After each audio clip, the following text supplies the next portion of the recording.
Long years ago, we made a tryst with destiny, and now the time comes when we shall redeem our pledge, not only or in full measure, but very substantially.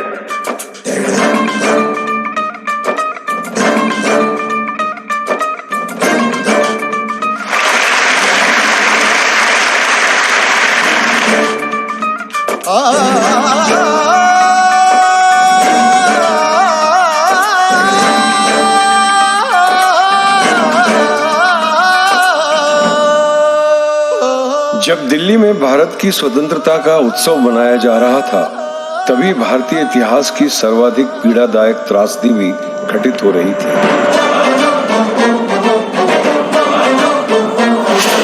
Bharat को स्वतंत्रता British parliament द्वारा पास किए गए Indian independence act के अंतर्गत मिली थी, जो वास्तव में इंडियन इंडिपेंडेंस एक्ट न होकर डिवीजन ऑफ इंडिया एक्ट था।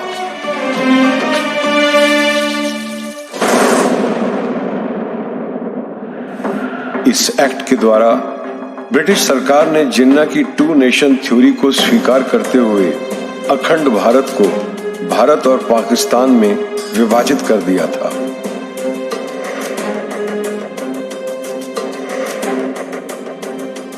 जिन्ना और उनकी पार्टी मुस्लिम लीग पाकिस्तान से हिंदुओं के स्थानांतरण के पक्ष में थे। उनका तर्क था कि पंजाब की बहुसंख्यक मुस्लिम आबादी के भीतर अल्पसंख्यक हिंदुओं का रहना असुरक्षित और भयप्रद है।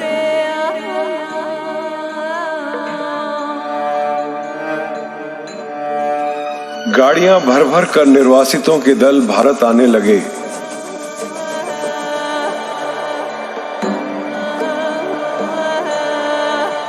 डिब्बों में सांस लेने की भी जगह नहीं थी। लोग डिब्बों की छतों पर बैठकर भी सफर कर रहे थे। जिन वहशियों ने इन बदनसीबों को अपने घर बार छोड़ने पर मजबूर कर दिया था, उनकी चाहत थी कि ये लोग जाते जाते भयानकता, क्रूरता, पशुता, अमानुषता और अवहेलना के भावों की गहराई से अनुभूति करें।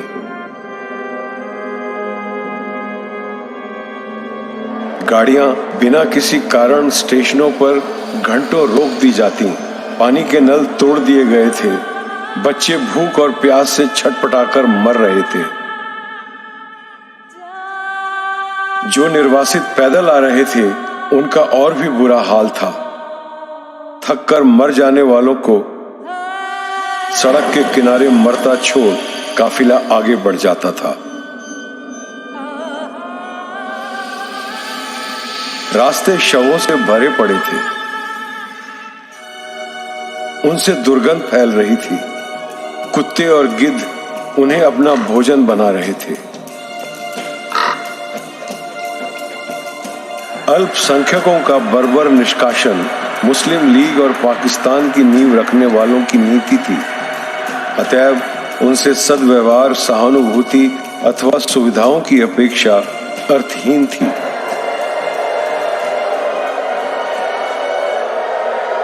प्रतिदिन विस्थापितों के झुंड पाकिस्तान से विमानों, रेलगाड़ियों, लॉरियों, बैलगाड़ियों और पैदल काफिलों में चलकर भारत आने लगे और दिसंबर 1947 तक ये संख्या लाखों में पहुंच गई।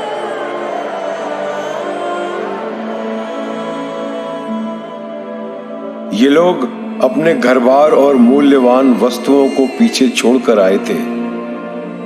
उनके मन शोकग्रस्त थे, शरीर विकल थे और आत्माएं भयानकता के आतंक से रक्तस्नात थीं।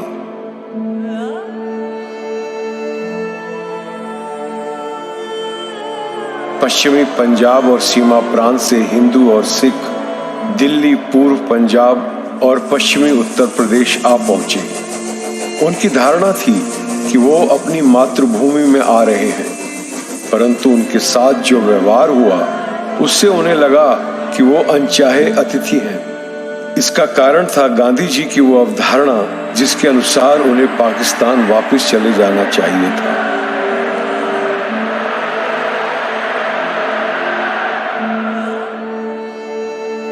दूसरी ओर गांधी जी और भारत सरकार मुसलमानों से आग्रह कर रहे थे कि वो भारत छोड़कर ना जाएं।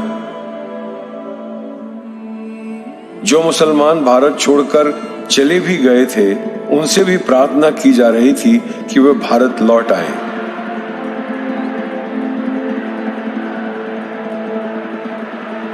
ये नीति उचित थी अथवा अनुचित, ये विवाद का विषय है, परंतु निर्वासितों को ये बात अखरी। उन्हें यही सही लगता था कि मुसलमानों ने जो घर या दुकानें यहाँ छोड़ी हैं, वो उनके पुनर्वसन के लिए उपयोग में लाई जानी चाहिए।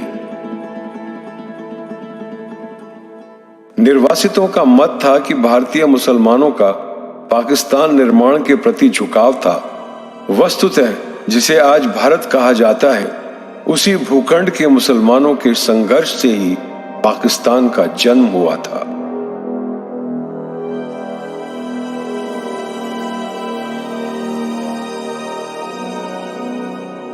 गांधी जी अपने प्रवचनों में स्पष्ट कहा करते थे कि मुसलमानों का संरक्षण होना चाहिए, भले ही निर्वासित हिंदुओं और सिखों को कितने ही कष्ट उठाने पड़े, भले उन्हें अपने बाल बच्चों समेत खुले आकाश के नीचे ठंड में सुखड़ना पड़े।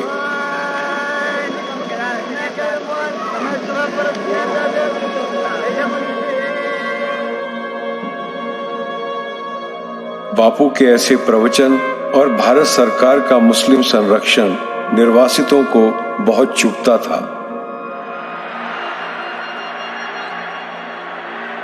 जब गांधी जी उनसे कहते कि तुम अपने अपने घरों को वापस लौट जाओ, तब निर्वासित और भी बौखला जाते। वे वापस जाने के लिए जरा भी तैयार नहीं थे, भले ही इसके लिए उन्हें कोई भी त्याग क्यों न देना पड़े।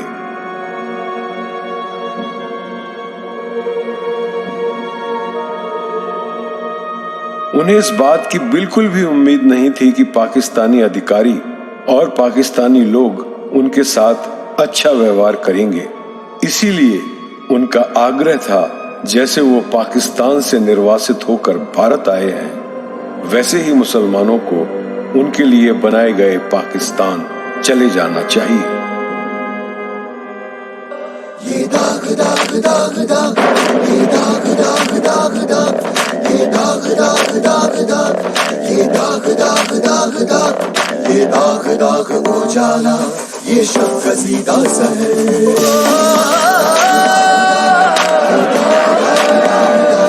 ये दाग दाग उजाला, ये शब कसीदा सहर, ये दाग दाग उजाला, ये शब कसीदा सहर। वो इंतजार था जिसका, ये वो सहर तो नहीं, ये वो सहर तो नहीं। ये दाग दाग उजाला, ये शब कसीदा सहर, ये दाग दाग उजाला।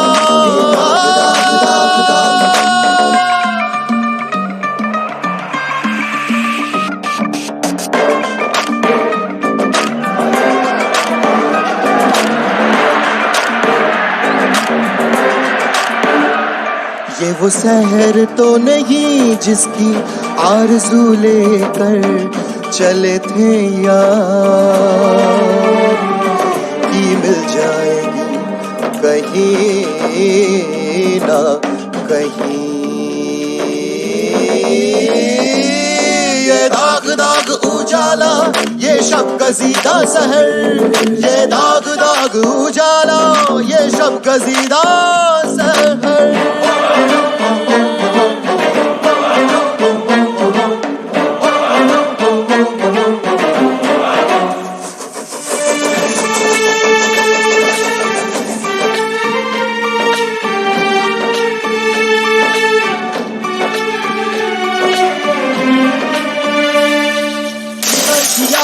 नजर की घुमंग, दिल की जलन, किसी पे चाराए हिजर का कुछ असर ही नहीं।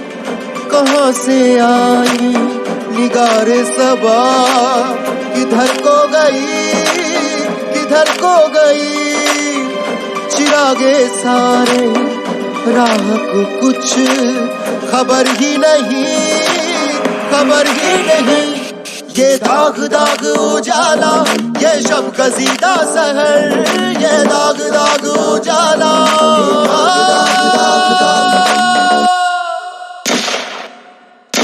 30 जनवरी 1948 की शाम जब महात्मा गांधी अपनी प्रार्थना सभा में सम्मिलित होने के लिए जा रहे थे, तभी नाथूराम गोडसे नामक व्यक्ति ने गोलियां चलाकर बापू की हत्या कर दी। पूरा देश शोक मग्न हो गया और पुलिस सदी के सबसे घृणित अपराध के अन्वेषण में लग गई और इस परिणाम पर पहुंची कि नाथूराम गोडसे गांधी हत्याकांड का एकमात्र पात्र नहीं था, बल्कि गांधी जी की हत्या एक सोचे समझे षड्यंत्र का परिणाम थी जिसमें कई लोग भागीदार थे।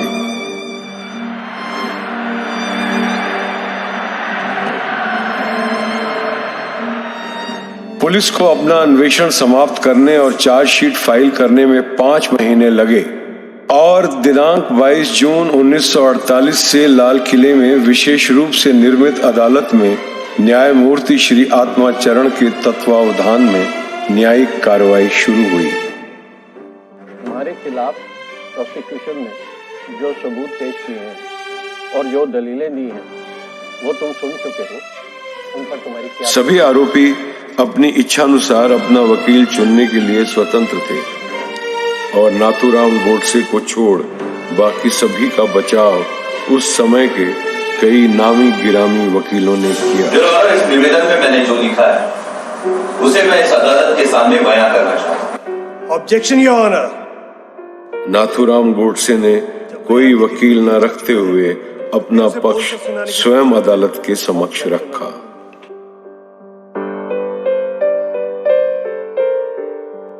मान्यवर न्यायमूर्ति श्री आत्माचरण जी की सेवा में मैं नाथूराम विनायक गोडसे आरोपी क्रमांक 1 नम्रता पूर्वक निवेदन करता हूं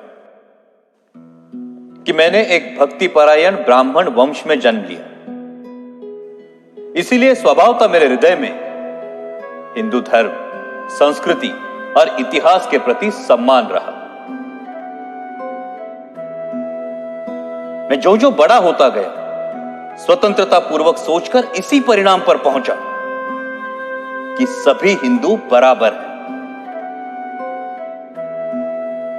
मैंने अनेकों बार ऐसे भोजों में भाग लिया है जिनमें मैंने ब्राह्मणों, क्षत्रियों, वैश्यों और हरिजनों के साथ बैठकर भोजन ग्रहण किया है। मैंने दादा भाई नौरोजी, विवेकानंद, तिलक और गोखले के साहित्य, भारत के प्राचीन एवं आधुनिक इतिहास, संसार के बड़े बड़े देशों इंग्लैंड, फ्रांस, अमेरिका और रूस के इतिहास को पढ़ा है और मैं समाजवाद एवं साम्यवाद की अवधारणाओं से भी भली भांति परिचित हूं। लेकिन मैंने सबसे अधिक ध्यान वीर सावरकर और गांधी जी के विचारों और साहित्य को दिया है, क्योंकि मेरा विश्वास है कि आधुनिक भारत गत 50 वर्षों में इन्हीं दो महापुरुषों के सिद्धांतों से सर्वाधिक प्रभावित रहा है। मुझ पर आरोप लगाते हुए कहा गया है कि मैंने सब कुछ वीर सावरकर के इशारे पर किया है,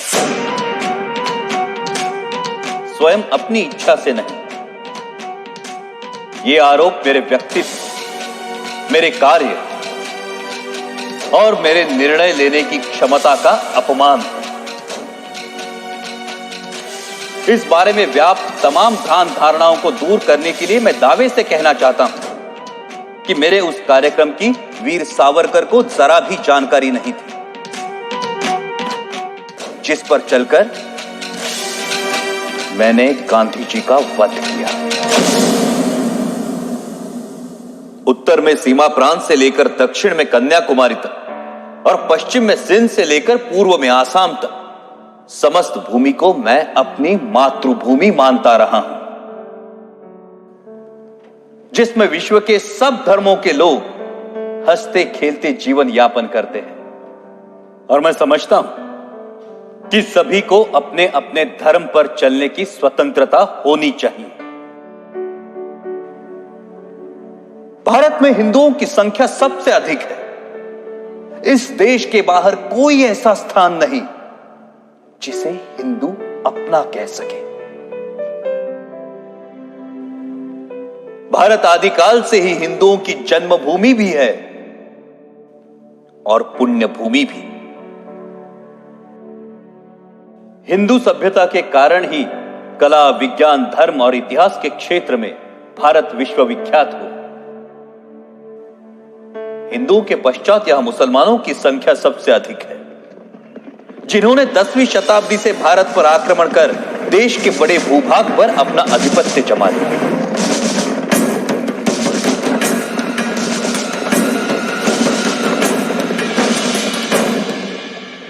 अंग्रेजों के भारत में आने से पहले ही शताब्दियों के अनुभव के बाद मुसलमान यह समझ चुके थे कि वे यहां सदैव राजा बनकर नहीं रह सकते और ना ही भारत छोड़कर अन्यत्र कहीं जा सकते। मराठों की उन्नति, राजपूतों के विद्रोह और सिखों की शक्ति के कारण उनका आधिपत्य बहुत निर्बल हो चुका था। अंग्रेज हिंदुओं और मुसलमान दोनों को हराने में कामयाब हुए और उन्होंने अपनी योग्यता और राज्य प्रबंध से जनता के जीवन को सुरक्षा प्रदान की। हिंदुओं और मुसलमानों में पहले से ही कटुता थी और अंग्रेजों ने भारत में अपने राज्य को अधिक से अधिक समय तक जमाए रखने के लिए इस कटुता को और अधिक बढ़ावा दिया। भारत की जनता को उसके अधिकार दिलाने के लिए कांग्रेस का गठन हुआ, परंतु अंग्रेजों की चाल में आकर मुसलमानों ने उसके कार्यक्रमों में बढ़ चढ़कर हिस्सा नहीं लिया, क्योंकि हिंदू और मुसलमानों में फूट डालकर ही अंग्रेज यहां राज कर सकते थे। इसलिए उन्होंने मुसलमानों में इस आशा को प्रोत्साहित किया कि दोबारा उनका हिंदुओं पर आधिपत्य स्थापित हो सकेगा। यह अभिलाषा पहली बार 1906 में प्रकट हुई, जब वाइसरॉय लॉर्ड मिंटो का संकेत पाकर मुसलमानों ने हिंदुओं से अलग चुनाव के अधिकार मांगे। अंग्रेजों ने धूर्ततापूर्वक यह कहकर इस मांग को पूरा कर दिया कि ऐसा करने से ही अल्पसंख्यकों अर्थात मुसलमानों के अधिकार सुरक्षित रह सकेंगे।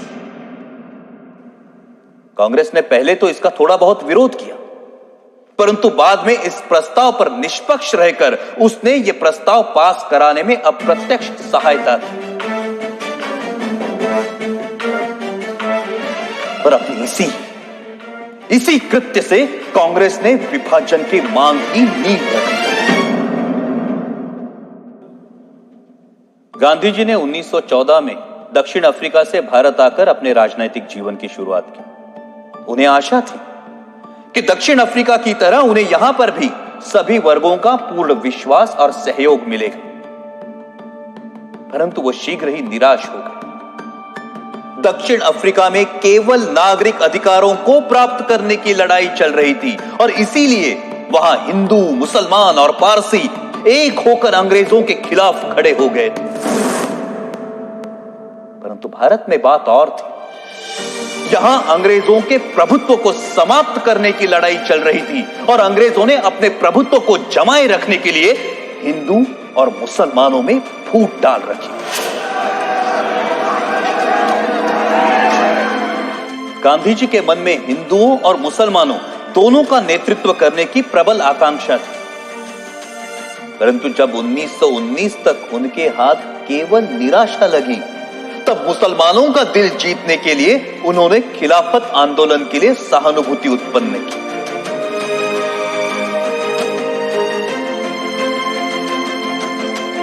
उस समय जिन्ना साहब कांग्रेस के सेक्युलर नेता हुआ करते थे और मुसलमानों की राजनीति में उनका कोई महत्व नहीं था और मोहम्मद अली व शौकत अली मुसलमानों के नेता थे।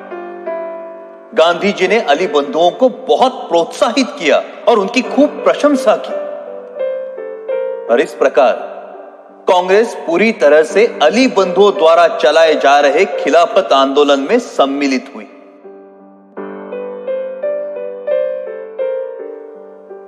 मगर मुसलमानों ने खिलाफत आंदोलन को कांग्रेस से अलग ही समझा और उसकी नाकामयाबी के बाद मुसलमान हिंदुओं के और पक्के विरोधी हो गए। अंग्रेजों ने अपनी ताकत को लगातार बढ़ाने के लिए हालात का फायदा उठाकर अल्पसंख्यक कल्याण के नाम पर मुसलमानों के लिए नौकरियों में आरक्षण लागू कर दिया और मुसलमानों को स्वतंत्रता आंदोलन से दूर रखने के लिए उन्हें ऊंची ऊंची नौकरियां दी जाने लगी। जहां एक तरफ गांधी जी हिंदू मुस्लिम एकता की बात कर रहे थे, वहीं दूसरी तरफ अंग्रेज मुसलमानों के दिलों में हिंदुओं के खिलाफ जहर भर रहे थे। हर प्रकार से अंग्रेजों की ही जीत हो रही थी। फिर भी गांधी जी इसी आशा में रहे कि वो हिंदुओं और मुसलमानों दोनों का नेतृत्व करेंगे। जो जो उनकी पराजय होती गई, त्यों त्यों वो मुसलमानों के लिए और अधिक बलिदान देने को तत्पर होते चले गए। और जिस प्रकार एक हारा हुआ जुआरी दांव पर दांव लगाता चला जाता है, उसी प्रकार गांधी जी भी दांव पर दांव लगाते चले गए, केवल इसी आशा में कि एक दिन वो मुसलमानों का नेतृत्व करेंगे। वो मुस्लिम लीग की हर उचित अथवा अनुचित मांग को भी पूरा करते चले गए। और गांधी जी की इसी नीति से प्रोत्साहित होकर द्वितीय विश्व युद्ध के शुरू होने के 6 महीने के भीतर अप्रैल 1940 में जिन्ना ने 2 राष्ट्रों के सिद्धांत पर पाकिस्तान के निर्माण की मांग रख दी। अंग्रेजों को पाकिस्तान के निर्माण की मांग बहुत पसंद आई, क्योंकि इस मांग के पूरा होने पर हिंदू और मुसलमान किसी भी भावी विश्व युद्ध में एक नहीं हो सकते थे और अंग्रेज हमेशा हमेशा के लिए विश्व के इस हिस्से में निरापद और निश्चिंत रह सकते थे। सन 1942 में गांधी जी के नेतृत्व में कांग्रेस ने भारत छोड़ो आंदोलन छेड़ा, परंतु 1945 में जर्मनी और जापान की हार के बाद कांग्रेस ने अंग्रेजों से संधि की और इस प्रक्रिया में कांग्रेस जिन्ना की हिंसा के आगे झुकने पर मजबूर हुई।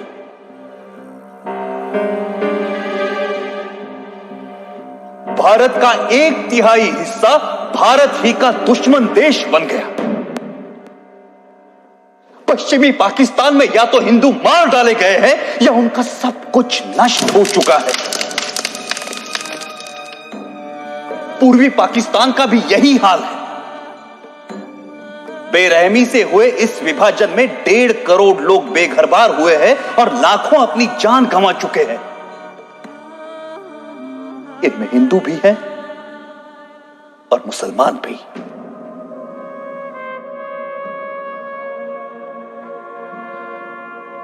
ये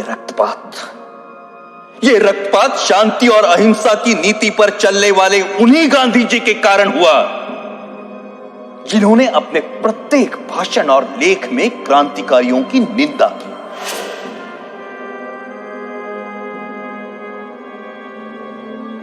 जब गांधी जी के प्रचंड विरोध के बावजूद भी मार्च 1931 के वार्षिक अधिवेशन में कांग्रेस ने भगत सिंह के साहस की प्रशंसा में प्रस्ताव पारित किया, तब गांधी जी अपनी इस पराजय को नहीं भूले और कुछ महीने भीतर जब मुंबई के गवर्नर पर गोली चली तो गांधी जी ने उसका कारण भगत सिंह की प्रशंसा में पारित इस प्रस्ताव को ही बताया।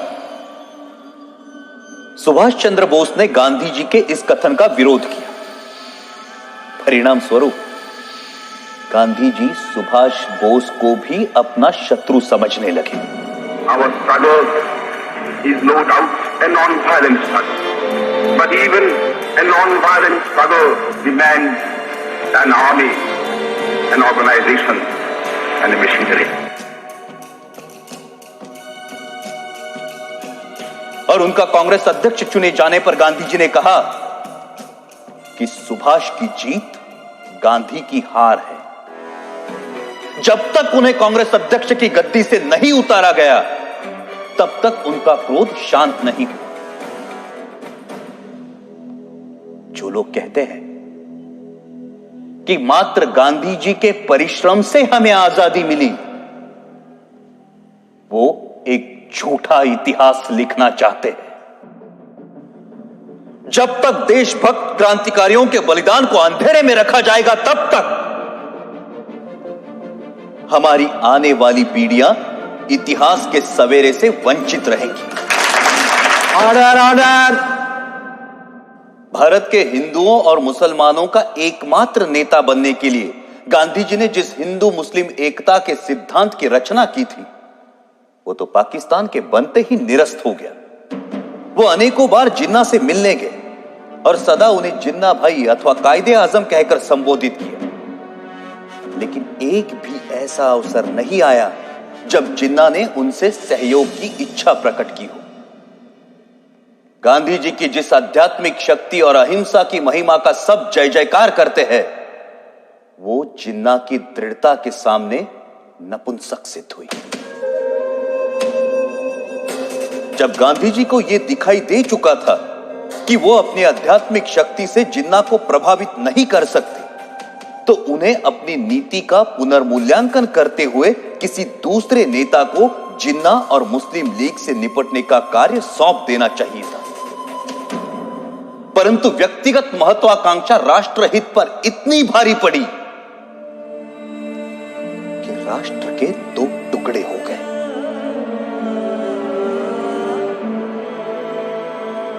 हमारे त्यागी और दूरदर्शी नेताओं ने संपूर्ण भारत की स्वाधीनता के लिए स्वतंत्रता संग्राम में भाग लिया था, परंतु देश के विभाजन से वो संयुक्त राष्ट्रीय प्रयास विफल हो गया। जिन देशभक्त क्रांतिकारियों ने हंसते हंसते फांसी के फंदों को गले से लगाया था, आजीवन कारावास अथवा देश से निर्वासित होने की यातनाएं भोगी थी, क्या उन्होंने इसी विभाजित देश के लिए अपने जीवन दांव पर लगाए थे? कुछ लोग कहते हैं यदि पाकिस्तान ना बनता तो आजादी नहीं मिलती, मगर मैं इस धारणा को सच नहीं मानता। कांग्रेसियों ने अपने पाप छुपाने के लिए यह बहाना बनाया है। यदि कांग्रेसी ये दावा करते हैं कि उन्होंने अपनी शक्ति से स्वराज पाया, तो उनके पास इस सवाल का कोई जवाब क्यों नहीं कि अपनी उसी शक्ति से वे देश के विभाजन को क्यों नहीं रोक पाए? Objection my Lord. ये महात्मा गांधी की हत्या का मुकदमा है, भारत के विभाजन का नहीं। Objection overruled. आप बोलिए। 14 अगस्त 1947 को छलपूर्वक भारत के विभाजन को स्वीकार कर लिया गया और पंजाब, बंगाल और सीमा प्रांत के हिंदुओं के भविष्य की किसी ने कोई चिंता नहीं की।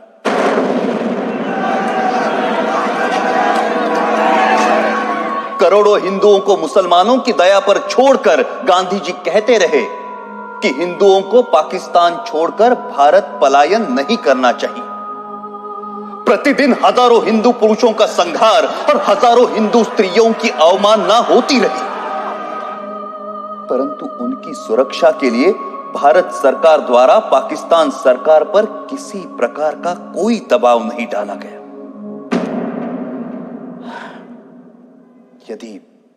यदि समाचार पत्र पाकिस्तान में हिंदुओं पर हो रहे अत्याचार के संबंध में कुछ लिख देते हैं, तो उसका अर्थ यह लिया जाता है कि समाचार पत्र हिंदू और मुसलमानों में मतभेद फैलाने का काम कर रहे हैं और उन पर प्रेस इमरजेंसी एक्ट की धाराएं लागू कर दी जाती हैं। पाकिस्तान में हिंदुओं पर हो रहे अत्याचारों के विषय में गांधी जी ने कभी एक शब्द भी नहीं कहा।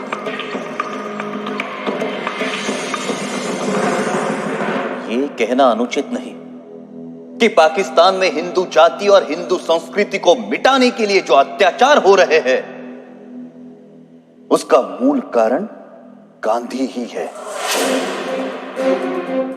यदि भारत की राजनीति को भली भांति संभाला जाता, तो ऐसा संघार जिसका उदाहरण इतिहास में कहीं नहीं मिलता, कभी भी घटित ना हुआ होता।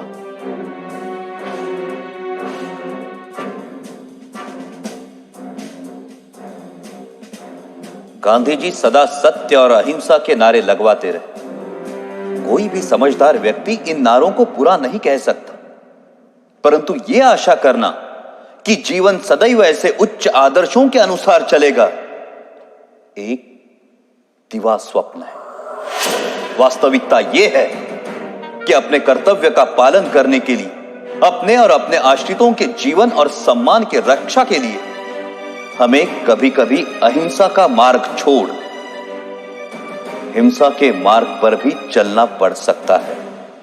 मानवता का इतिहास ऐसे असंख्य उदाहरणों से भरा है जब अत्याचारी का अंत केवल हिंसा के द्वारा ही संभव हुआ है। श्री राम ने सीता जी को मुक्त कराने के लिए रावण का वध किया। कंस के अत्याचारों का अंत करने के लिए श्री कृष्ण ने कंस का वध किया।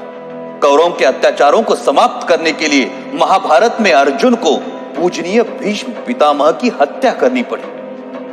छत्रपति शिवाजी द्वारा अफजल खान का वध उपयुक्त था, वरना अफजल खान शिवाजी को मार डालता। अकबर के विरुद्ध महाराणा प्रताप द्वारा सशस्त्र संघर्ष और गुरु गोविंद सिंह द्वारा औरंगजेब के अत्याचारों के विरुद्ध खालसा सेना का संगठन बिल्कुल उपयुक्त था।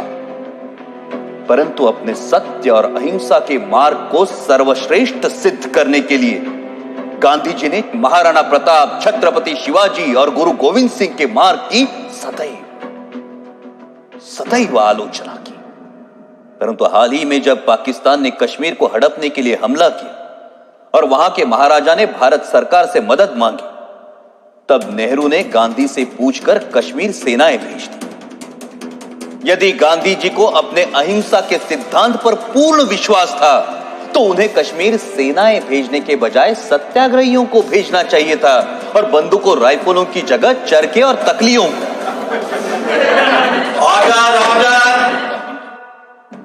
दूसरे विश्व युद्ध में अंग्रेजों का साथ ना देने का कारण गांधी जी युद्ध में होने वाली हिंसा को बताते थे, परंतु उनके पूंजीपति मित्रों ने उसी युद्ध के सरकारी ठेके लेकर अकूत धन कमाया। इन मित्रों में से बिरला, डालमिया, वालचंद हीराजन और नानजी भाई कालिदास को कौन नहीं जानता। यही नहीं, ब्रिटिश सैनिकों को कंबल सप्लाई करने के लिए गांधी जी ने कांग्रेसी खादी भंडार को स्वयं इस बात की अनुमति दी थी। मेरी गांधी जी से कोई व्यक्तिगत शत्रुता नहीं, परंतु पाकिस्तान निर्माण और उसके बाद घटी वैश्विक घटनाओं के लिए मुझे केवल वही उत्तरदायी दिखाई देते हैं। और इसीलिए मैंने सदा के लिए गांधी जी को भारतीय राजनीति से हटाने का फैसला लिया।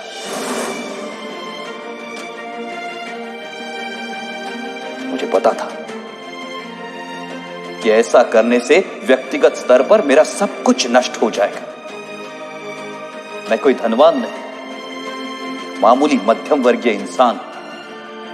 मुझे अपने प्रांत में जो आदर और सम्मान मिला है वो मेरी समाज सेवा के कारण मिला है। मैं जानता था कि गांधी हत्या के पश्चात समाज में मेरा जितना भी आदर है वो नष्ट हो जाएगा। मुझे यह भी पता था कि समाचार पत्र मेरी निंदा करेंगे, परंतु मुझे यह आशा नहीं थी कि वो पूरी तरह से सत्य का गला ही घोट देंगे। समाचार पत्रों ने कभी निष्पक्षता से नहीं लिखा।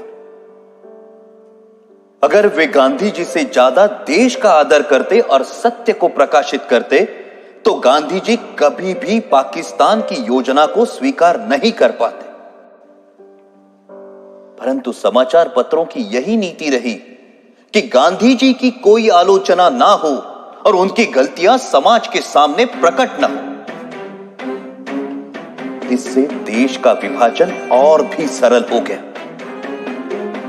क्या शांति और अहिंसा के दूत महात्मा गांधी को नहीं दिखाई दे रहा था कि जब तक पाकिस्तान नामक धर्मांध इस्लामिक राज्य है तब तक भारत में शांति और अहिंसा असंभव है। 1947 की सर्दियों में हिंदू मुस्लिम एकता के लिए गांधी जी ने जो आमरण अनशन रखा था, उसे तोड़ने के लिए जो पहली शर्त उन्होंने रखी थी वो ये थी कि दिल्ली की मस्जिदों में शरण लिए हुए हिंदू और सिख शरणार्थियों को मस्जिदों से बाहर निकाला जाए और मस्जिदें मुसलमानों को सौंप दी जाए। सरकार गांधी के अनशन के सामने घुटने टेकने पर मजबूर हुई और जिस दिन गांधी जी ने अनशन तोड़ा उस दिन वर्षा भी हो रही थी। उस असाधारण सर्दी में अच्छे घरों में रहने वाले लोग भी कांप रहे थे, परंतु उन निराश्रितों के ठिठुरते हुए कुटुंब के कुटुंब मस्जिदों से बलपूर्वक बाहर निकाले गए। जिस दिन यह घटना घटी, संयोगवश मैं दिल्ली में ही था।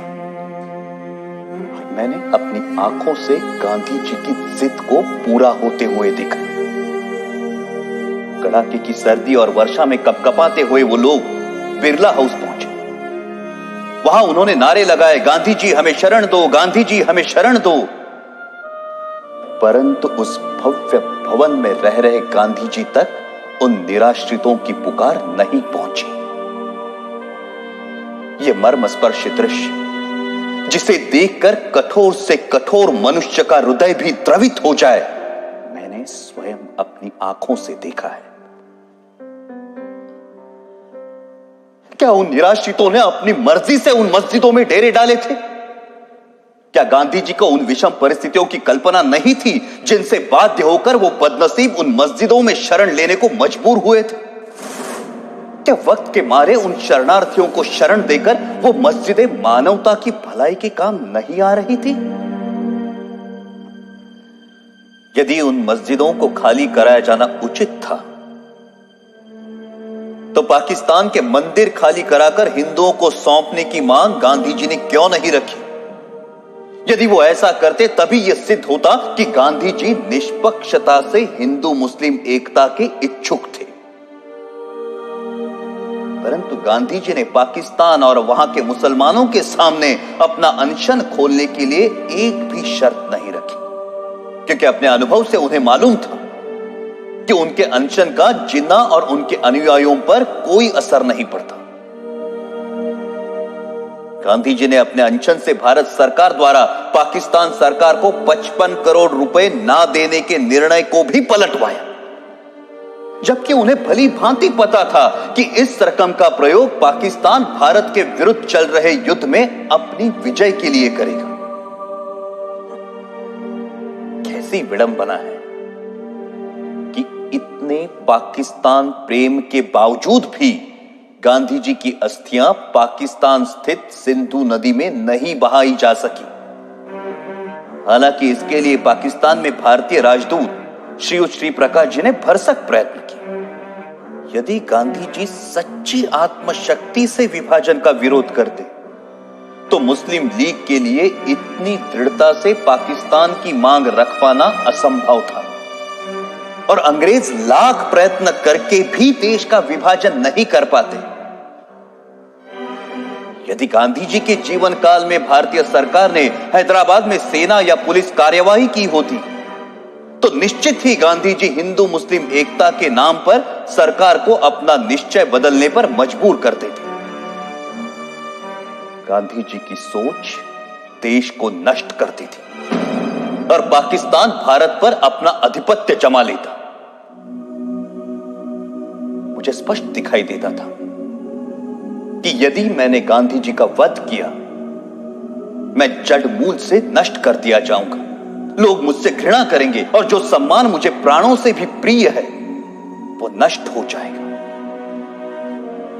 परंतु मुझे यह भी दिखाई देता था कि भारत की राजनीति से गांधी जी के प्रस्थान से ही भारत का भाग्योदय होगा और देश एक महाशक्ति बनकर उभरेगा।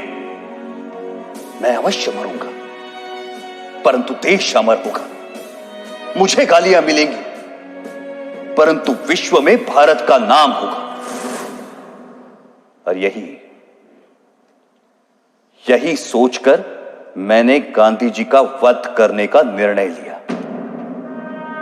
और अपना यह निर्णय किसी को नहीं बताया। अंततः 30 जनवरी 1948 को मुझे मेरा निर्णय साकार करने में सफलता मिली।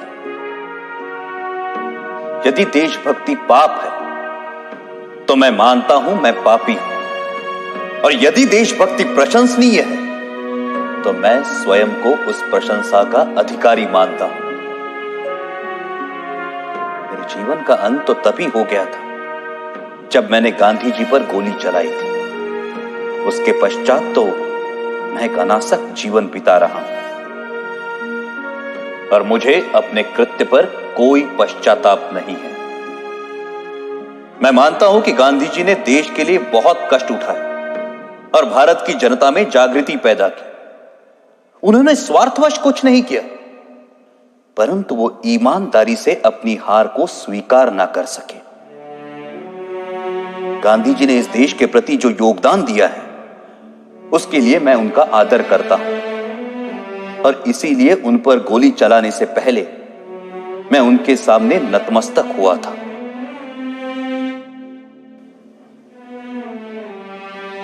मेरी ना किसी से कोई दुश्मनी है और ना किसी के प्रति कोई दुर्भावना। आप मेरे बयान को जिस प्रकार देखना चाहे देखें और अपनी भावना के वशीभूत जो कार्य मैंने किया है उसका जो दंड मुझे देना चाहे दे। मैं किसी प्रकार की कोई दया नहीं चाहता। मैं ये भी नहीं चाहता कि मेरी ओर से कोई दया की याचना करे। इस अभियोग में मेरे साथ कई लोगों को षड्यंत्रकारियों के रूप में शामिल किया गया है। इस बारे में मैं पहले भी कह चुका हूं कि इस कार्य में मेरा कोई साथी नहीं है और केवल मैं ही इसका उत्तरदायी हूं। अंत में मैं ये कहना चाहता हूं कि जो वक्तव्य मैंने दिया है वो सत्य और शुद्ध है। इसमें प्रस्तुत प्रत्येक बात संदर्भ ग्रंथों को देखकर तैयार की गई है। मैंने ये लंबा वक्तव्य इसलिए नहीं दिया कि लोग मेरे कार्य को सराहें, बल्कि इसलिए दिया है कि लोग मेरे विचारों को भली भांति जान जाएं और किसी के मस्तिष्क में कोई भ्रांत धारणा न रहे। भगवान करे हमारा देश फिर अखंड हो और भारतीय उन विचारों का त्याग करे जो अत्याचारी के आगे झुकने की प्रेरणा देते हैं। यह सत्य है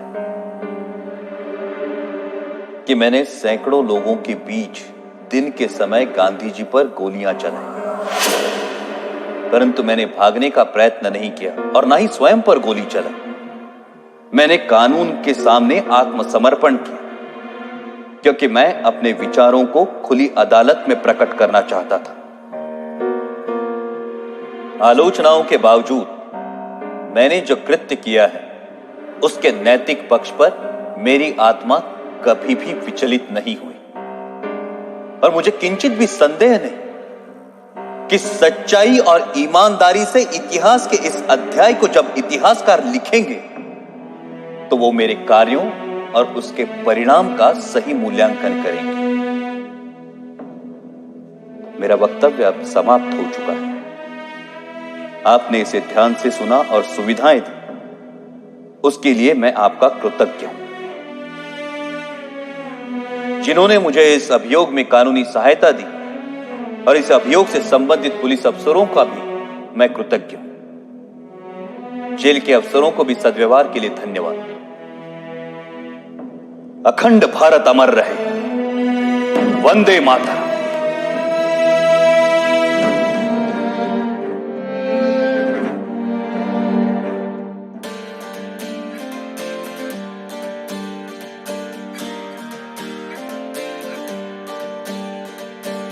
मैं उसे ढूंढ रहा हूँ, मैं उसे ढूंढ